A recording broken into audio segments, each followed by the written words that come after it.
Hi, I'm Nikki and this is Barnsley.com. Tonight it's Mad Friday, or should I say the first phase of Mad Friday, December the 16th. Now last year we actually went out and filmed Mad Friday as a party night. This year we thought it would be different, to come out with the police and see it from the other side of the coin.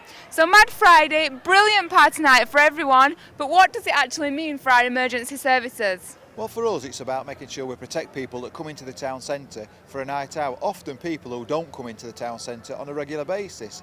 And unfortunately, people occasionally drink to excess and can find themselves getting themselves into trouble, or alternatively, being the perpetrators of crime. So we're really keen that we work with people to encourage them not to drink to excess and to take responsibility for their actions. We've been working with the health service. Later today we're providing a doctor and ambulance in Peel Square. We provide a little sanctuary area, and there we can deal with people with minor injuries, people that's upset, people that need a cup of tea, and we can support them. That takes the pressure off accident and emergency department.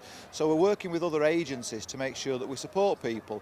We're keen that if people do need to leave the town centre, there's sufficient taxis. So we're working with the taxi organisations to make sure there's plenty of taxis to get people home when they're required to. We've got street pastors working tonight, and they're looking after people that's worse for drink, that may be a little upset, need a bit of support, need some comforting, and they're working with us. We're also working very closely with the licensees, and we have been for some considerable time, to make sure we all understand our responsibilities. And a meeting's just taken place with the licensees here in Peel Square, where we've just had a briefing in relation to what's happening in their premises and what's happening from our perspective. So we're following groups of people around now, and obviously early interventions, making sure we approach people friendly, have a chat with them, explain to them the consequences of their actions, find out where they're going and what they're doing, and just make sure it's all generally good humoured, and obviously looking to spot any early interventions regarding any trouble to make sure it doesn't escalate.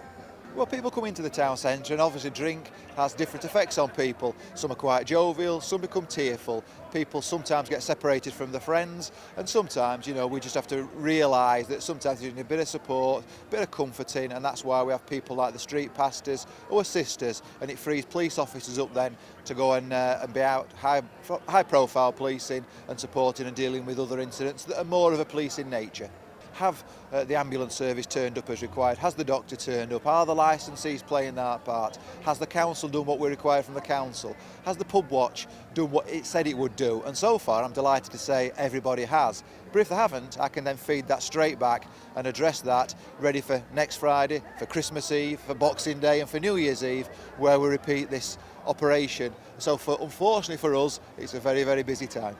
I think it's important that people have a visual, they can see sometimes the consequences of drink driving.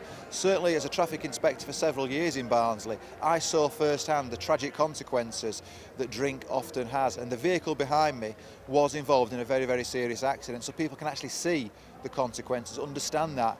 We've talked about today that people occasionally will drink to excess, and the real message from us is don't drink, don't drive. If you do, what happened behind me could happen to you.